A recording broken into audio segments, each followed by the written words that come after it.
Gonna run down real quick Miami Dolphins and the New England Patriots for Sunday night game at 5:20 p.m. I believe. Just gonna kind of run through the basics here. So over/unders 45 points. New England is given 3 points or taking 3 points. Predicted to score 21 points. Miami Dolphins. Sorry, they are given. I don't know why that's a negative. That should be a plus. Miami Dolphins are predicted to score 24 points. This is a bit of a crapshoot. We're at Gillette Stadium, so in New England. Patriots, much better defense than the Chargers. They played really well against Jalen Hurts and a super high-powered offense, so it'll be really interesting to see what Belichick can do against the Dolphins. So let's just take the general overlook here.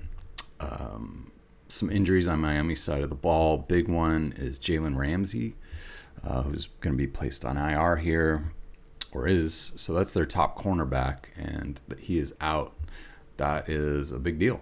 That will make some openings potential for New England receivers, who we'll name soon.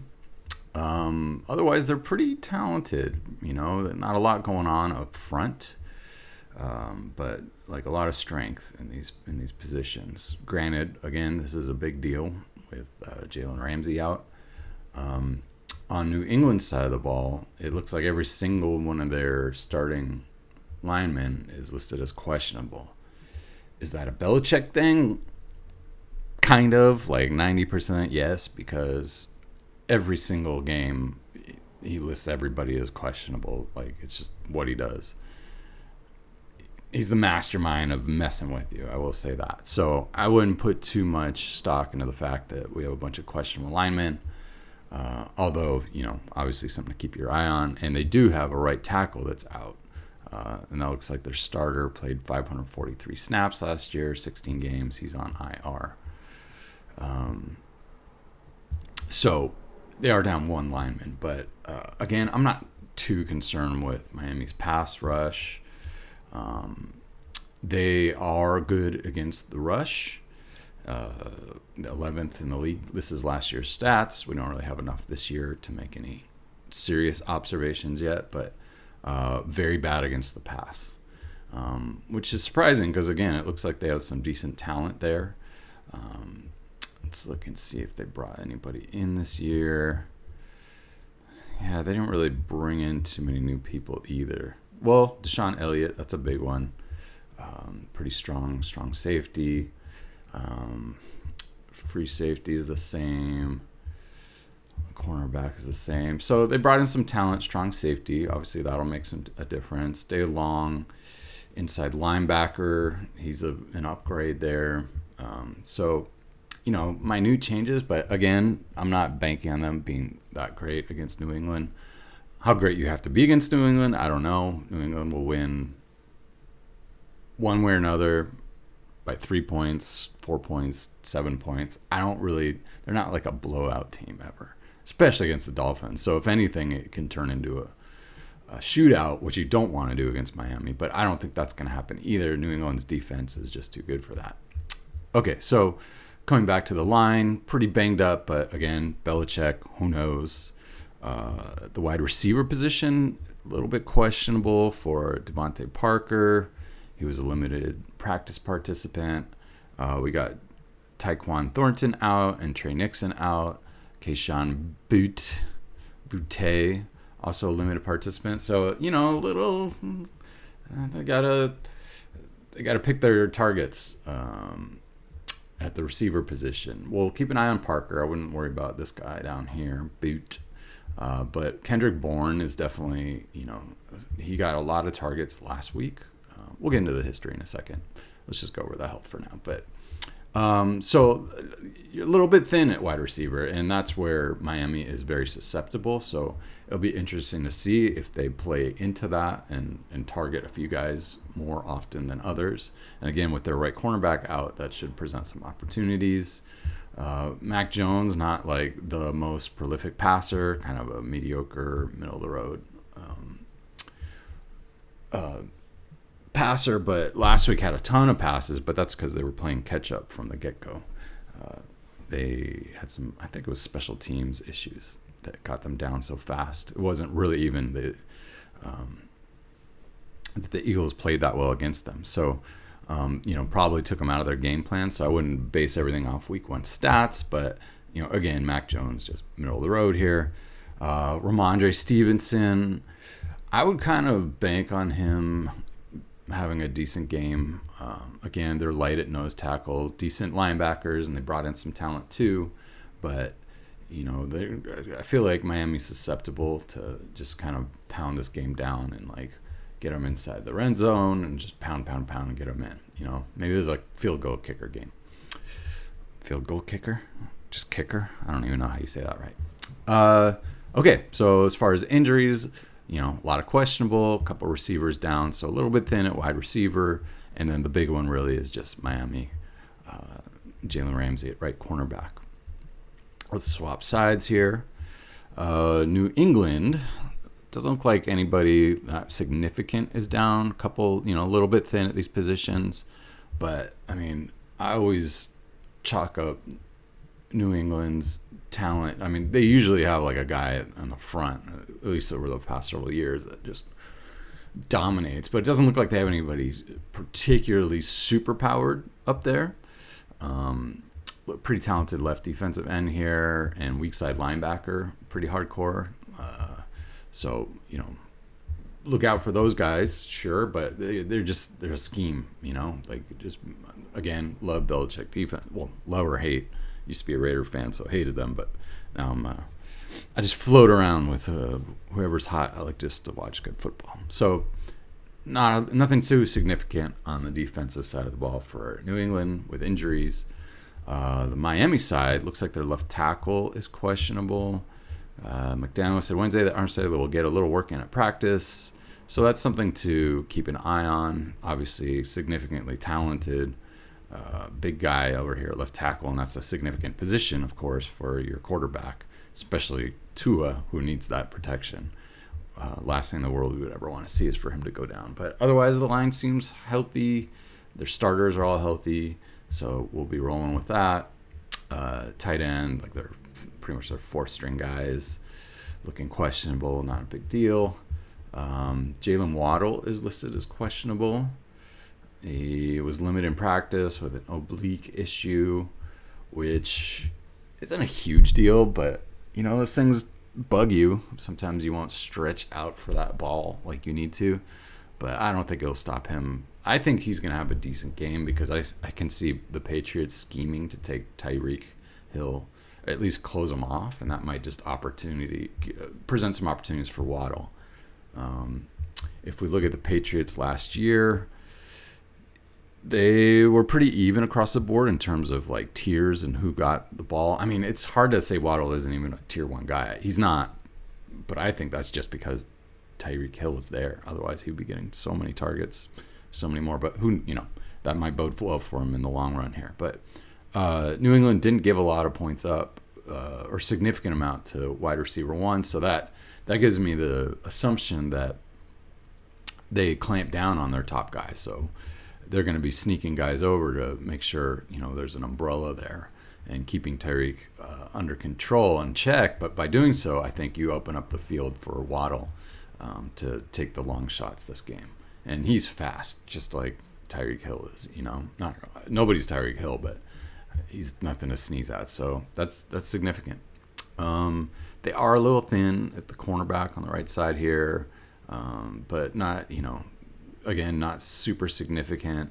I think the biggest issue is with Jack Jones here. But I think they're going to do a lot better than the Chargers did last week against Miami. We'll look at the history in a second. So we went over the tight end. At running back, Mostert is questionable.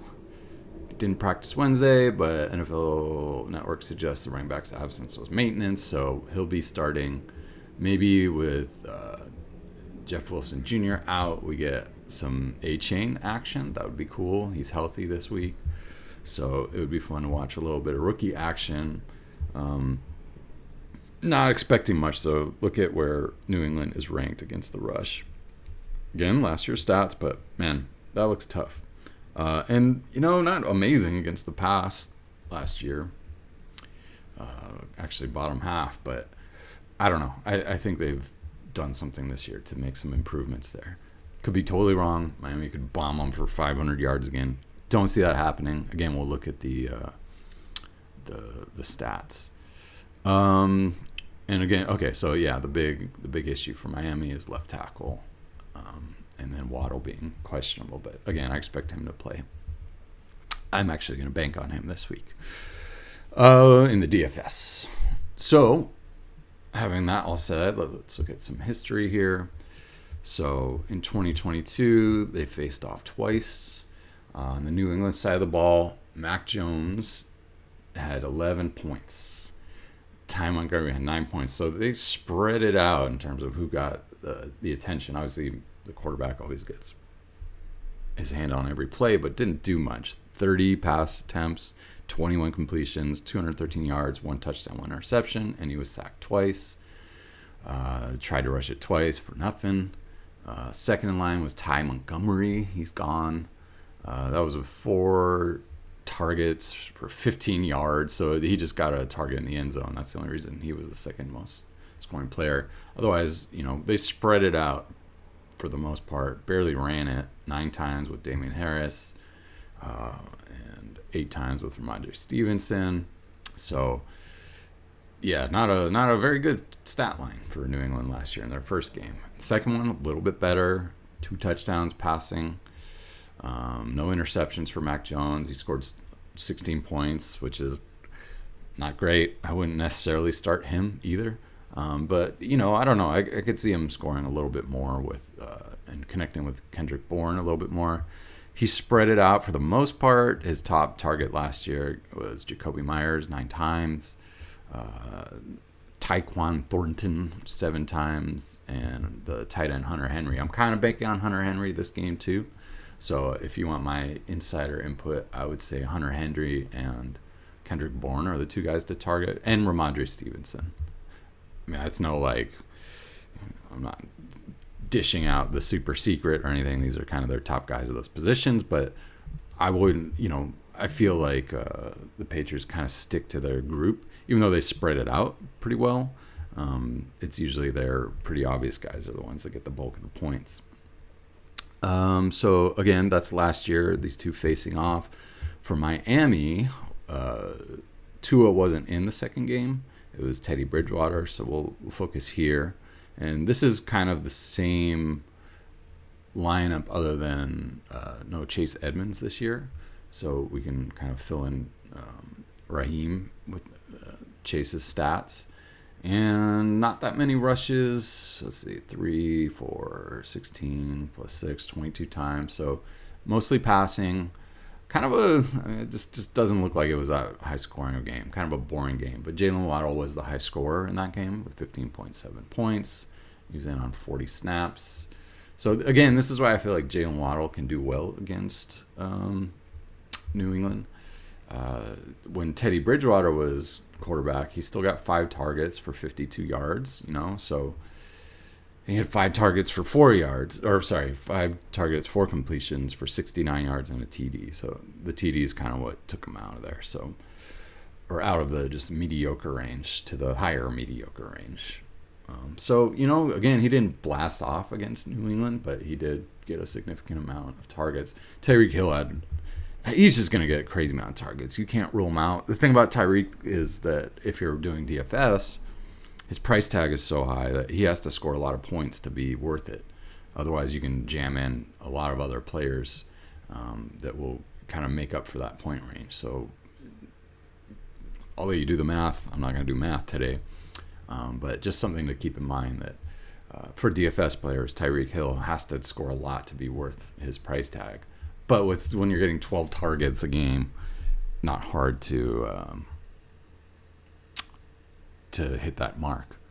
94 yards. I mean, the only thing keeping him under 20 points was just a lack of a touchdown. So In 2023, let's see what these guys are doing. Miami last week, obviously Tyreek with the massive game, 15 targets, 11 completions, like just ridiculous. And Tua passed it around too. Like he threw it 45 times. So Tyreek got 1/3. God, I feel so embarrassed that that's wrong math. 15, 30. Yeah, 1/3 of all his targets, which is significant. Mostert had 10 carries for 37 yards and a touchdown. So he had a game, better than average, but saved by the touchdown. 37 yards is nothing. 2 targets, they aren't really targeting their. Salvon Ahmed got 3 targets and no completions, and 3 rushing attempts for 11 yards. A little bit better yards per carry. So I don't know, man. I just don't see Miami lighting it up like they did last week. You can throw it to Tyreek Hill all you want. I don't think Belichick's going to let him get beyond his safeties. But that's why I feel like maybe Waddle sneaks in and has a good game. Even on 5 targets last week and with his oblique issue, quote unquote, had 78 yards. They targeted their tight end, Smythe, 7 times. He had 3 completions for 44 yards. Not a great completion percentage. I didn't see every pass play, so I don't know if maybe the balls were uncatchable or not, but that's a good deal of targets for a tight end. Maybe that's the guy they go to if New England manages to snuff out their long ball guys. I feel like they do a good job of keeping everybody in front of them. So it's going to be interesting to see how Miami distributes the ball or tries to take advantage of this with the insane amount of talent they have. But, schemes just can bust that. It's going to be a fun game for those reasons. Okay, so we went through a little bit of history. Let's look at the aperture, my spread matchup. This is Miami offense, and it's just like top 2 guys are ridiculous. Tight ends pretty average, but this is it. And New England's defense is pretty stacked. Like they got 3 guys from the safety position in the 80s in terms of their strength. Strength is like an amalgamation of ratings or grades similar to the PFF grade. I'm just finding different grades out there and then returning an average for that.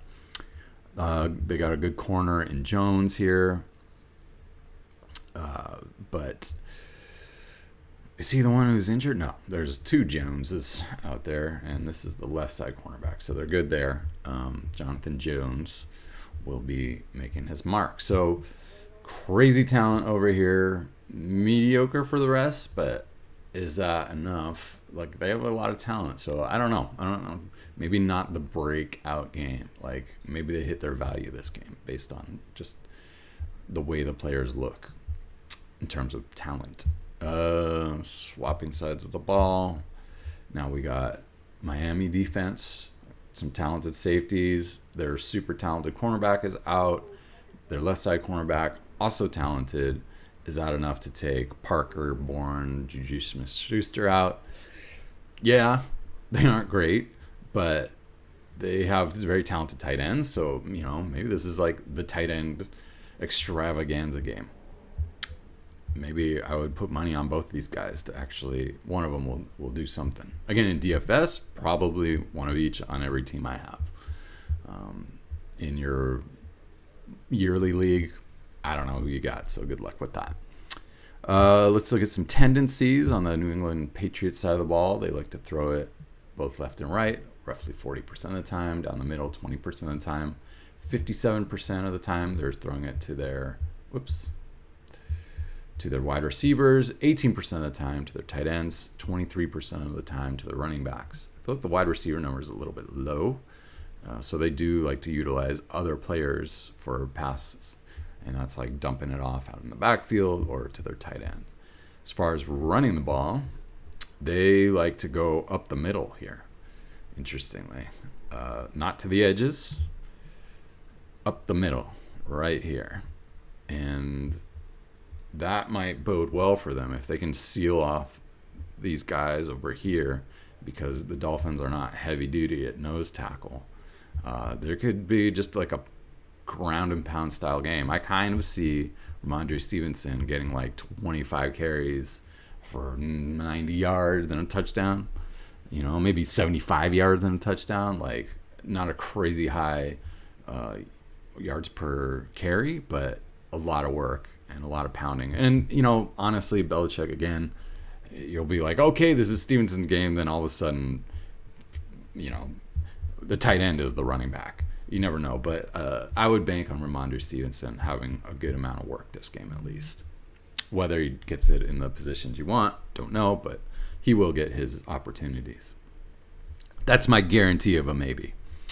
Okay, let's swap the sides of the ball and look at Miami. Likes to throw it 28% of the time down the middle. That's a pretty good number. And 67% of the time to their receivers.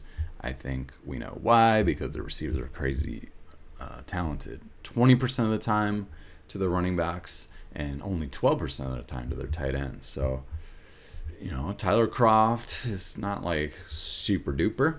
He was brought over, I forget what team he was on last year, Indianapolis or something. And Smythe. He's the guy who I think had like 5 targets or something, 7 targets last week. So as far as rushing the ball, they're pretty spread out, not off tackle so much, but definitely bounce to the outside and like to go up the middle. And the Patriots, though, again, very good against the rush, so I don't see a lot happening for Mostert unless they kind of kick it out to him in some passing plays. So if you're doing DFS 0.5 PPR, he's still a viable option for you. Miami, we kind of know their offense at this point. They rush. They pass. Rush, not so much. Like, this is like 60-something% rush, or a pass versus rush right here. I think that's most of the data. You can make your assumptions, and as always, you're welcome to visit my site, pupstatus.com. Do your own analysis. I throw in my tidbits here and there, what I think, but who cares what I think? It's up to you. You're the guy. You're the decision maker. You're the coach. I believe in you. Thank you for taking the time to check this out. Have a great day and a fun Sunday.